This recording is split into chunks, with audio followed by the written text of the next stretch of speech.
Bonjour YouTube, welcome back to our channel. Today we take you to Château de Fontainebleau for a full day. On y va!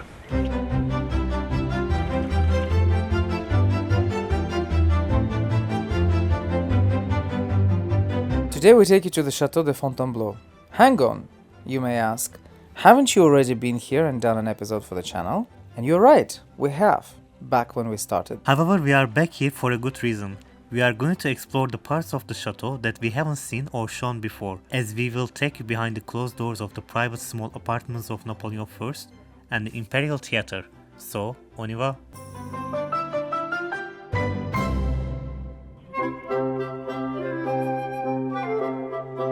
We start our visit with the Grands Appartements. This is the part of the chateau that you'd normally see when visiting. The history of this chateau goes all the way back to the 12th century, although the exact date of its foundation is unknown. Louis IX, or Saint Louis, is the first king to enlarge the chateau in the 13th century, with the following kings slightly modifying and changing the building a little bit. We find ourselves in the Gallery of Plates. It was created under the rule of Louis Philippe in 1840. Initially, there was a terrace in its place. Many of the paintings here date to the rule of Henry IV. There are 128 plates in the gallery made from Sèvres porcelain. They are embedded into the neo-Renaissance wood paneling and represent some significant events of the past monarchs.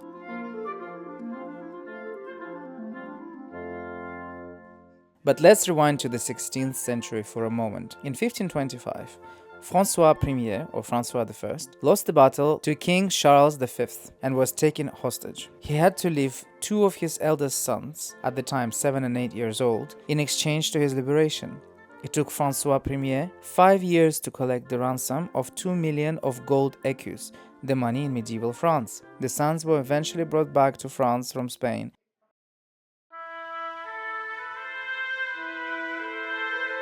Following the puppet drama, François I decided to move his court to Fontainebleau, and it is at this time that Chateau sees its first major developments and reconstruction in a Renaissance style. Architects and artists were brought from Italy to carry out the works. As a result, a new style is created, later called First School of Fontainebleau. For the first time ever in France, a gallery of such magnitude was created. Mixed in an extraordinary abundance, there is low-carved wood paneling, frescoes presenting a rich iconography, fruits and cartridges with patterns of letters dedicated to the exaltation of royal power. At the time of the François I, this place was not accessible to the public. Only the king himself had the keys, even though this gallery acted as a bridge between the old medieval and the new Renaissance parts of the chateau. His royal monogram is everywhere. The F is accompanied by the inscription in Latin, Franciscus Francorum Rex, which can be translated to François, the King of the French. These monograms and symbols are scattered throughout the chateau. They serve as stamps of approval on the latest and greatest changes made by the French monarchs in the architecture or decor of the palace throughout history. The visit continues through a flamboyant guardroom with Sinan's most favorite vase in the whole world, and an imposing marble fireplace with a statue of Henry IV. Another notable decor is the parquet that was laid out in a reflection of the ceiling. Continuing the tradition of his father François I, King Henry II has the vast ballroom constructed with a small chapelle, Haute Saint-Saturnin, at the back. The chapel was not open during this visit, but Anton has been to this chateau several times and managed to record it back in 2018. The ballroom is one of the largest in the chateau. Under François I, the space was a loggia. It is Henry II who would have the space transformed into a lavish Renaissance ballroom, hence his monogram everywhere. Even the grand fireplace forms a grand H, reflecting his monogram. The frescoes were done by the Italian artist Niccolo dell'Abate under the direction of Petits. The chandeliers were added later in 1837 under the rule of Louis Philippe. This grand staircase used to host a bedroom of François I's favorite, Anne de Pisseleu, Duchess of Etampes. She benefited a room located immediately close to that of the sovereign. Converted into the king's staircase in 1748 by Louis XV, part of the wall decoration was then covered due to the excessive nudity, but was then restored and undressed in the 1960s, bringing it back to its initial state. The next is the rooms of Saint Louis, and appropriately they are located in the oldest part of the chateau, the dungeon, where the king's bedroom could be found, until it was relocated in the 17th century and was downgraded to the rank of antechamber. An unobstructed and spacious room, furnished with benches, where it is expected to be introduced to the sovereign. The marble figure of the King Henry IV towers over the fireplace, installed there at the request of Louis Philippe. Passing by the salon of Louis XIII, we are met with the opulent Hall of Throne, or the King's Room during the ancient regime. This hall was redone in 1808 under the request of Napoleon I. The throne now stands in the place where the king's bed once stood. Here you will see another monogram, this time of Napoleon, and his well-known beast symbol.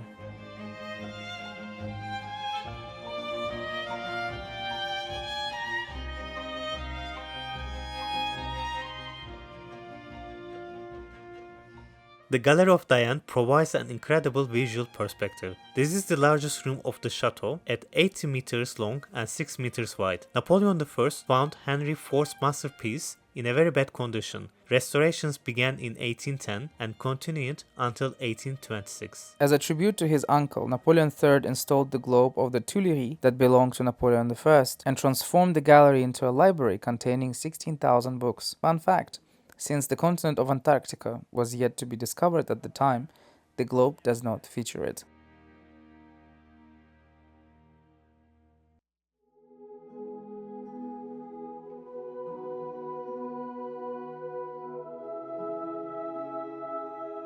Now we come to my favorite part, La Chapelle de la Trinité. Initially built under François I, it had to wait for Henry IV to receive its majestic vault. Its exceptional decoration style began the second school of Fontainebleau. It foreshadowed the Baroque style and was completed in 1633 under Louis XIII. Many important religious ceremonies took place here, including the marriage of Louis XV to Mary Leczinska and Napoleon III's baptism in 1810. Spanish King Charles II married Marie-Louise d'Orléans here. He could not travel with his entire court and instead sent his representative, who stood in for him during the ceremony. Marie-Louise died tragically at the young age of 26 in Madrid. She was probably poisoned as part of the affair of poison, although some historians say she died from the ordinary food poisoning.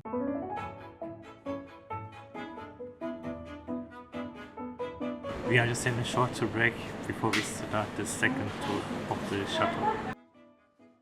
So we are now back at the chateau. So today's visit is divided into three parts. The first part was the visit of the chateau, like the general visit with the history and stuff.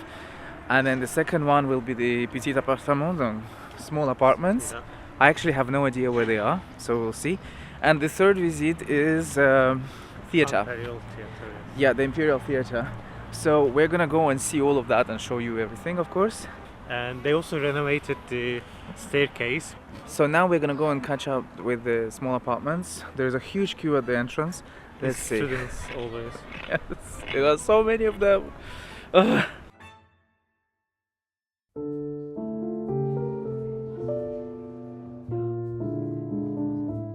This part of the chateau can only be seen with a guide, and how glad we are to have come here. While the first floor hits you in the face with its luxury, glory and magnificence, the ground floor apartments paint a totally different picture. It was first Louis XV who installed a series of small cabinets reserved for his private use. However, it was Napoleon I who will turn these 24 rooms into real and ordinary, by his standards of course, apartments. This is where you are told the story of his daily routine, and he was definitely a man of routine. Every minute was accounted for, as the emperor worked a lot and slept very little. The apartments bring together reception rooms, bedrooms, library, and even a topographic cabinet. The library is exceptional in its own right, as it contains the original collections of the emperor. Some furniture has never been restored, and it is particularly notable in the room of the Imperatrice Josephine. The rooms are connected by interior passages and a hidden staircase to the upper floor with the Grands Appartements upstairs. So we've just finished visiting the small apartments, which is just on my left side, and I absolutely loved it. You don't get access to it unless you do the guided visit. What I loved about it the most is that it's a place that kind of reminded me of Château de Malmaison, because they lived there as well, but this one is a little smaller, actually much smaller. It's where you could see their everyday activities. I absolutely loved it. You walk around, you feel this intimate atmosphere, you know, of their everyday life, of them receiving their close ministers, and well, him receiving his close ministers, and you know, minister of finance, or you know, whatever, whoever he was working with, you know, the army and all of that, the generals. So what I love about it the most is that it's not shiny, pretty, you know, like everywhere else you go. That's left for the general, you know, official functions where the protocol was the rule. Here it's more about everyday functions of what's happening in their lives. You know, you could see their bathrooms, you could see where they were having food, you could see, you know, it's just great. It's just great. It gives you a really good insight into their everyday life. And yeah, so this visit, you can only do it, as we said, you can only do it as a guided visit. I actually think that the whole idea of passing a full day at the chateau, spending the entire day at the chateau from morning to evening, could seem to some people a little tiring, but I think it's a great way to spend your day here, and you learn a lot. You learn a lot here, you know. Now we have the Imperial Theatre that's left to visit, and then after that we shall be done. It's the third visit that we're waiting for.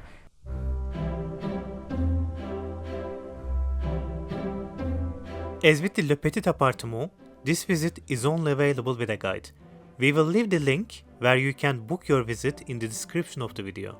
Inspired by the Queen Marie Antoinette's theatre at Versailles Trianon, this theatre was built and designed at a record speed by Hector Lefeuille.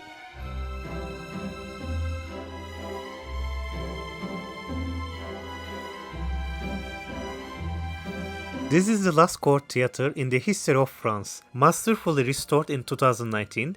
It is located in the Louis XV building. It is one of the most impressive parts of the chateau, even though if you are looking at it from outside, you would never guess it is there. It was during the first trip to Fontainebleau of Napoleon III and Eugenie in 1853 that the decision was taken to develop a new theatre at the palace. The theatre was not used much for historic and also practical reasons. After all, this is a little far from the city, and the logistics would prove to be challenging. Nowadays, this is a place of visit and appreciation. So we just finished our last part of this chateau, and I believe this is my favorite part. If you want to visit this chateau, you have to, even though you don't speak French, you should just take guided tour with French, because you can take more time, you can appreciate the environment, and you can see different epoch, different styles in French. Even though you don't speak, it's fine, just come and visit the chateau in French, because I don't believe you can get this much experience or this much exposure in any other languages. And even though it sounds like a negative side, I believe it is better just to be exposed to this chateau more than less with any other languages. Overall, it was a very good experience for me. And if there was a negative side, of course, I never hide. I always say the things we see in chateaus like Compiègne. So if you don't like something, we say it.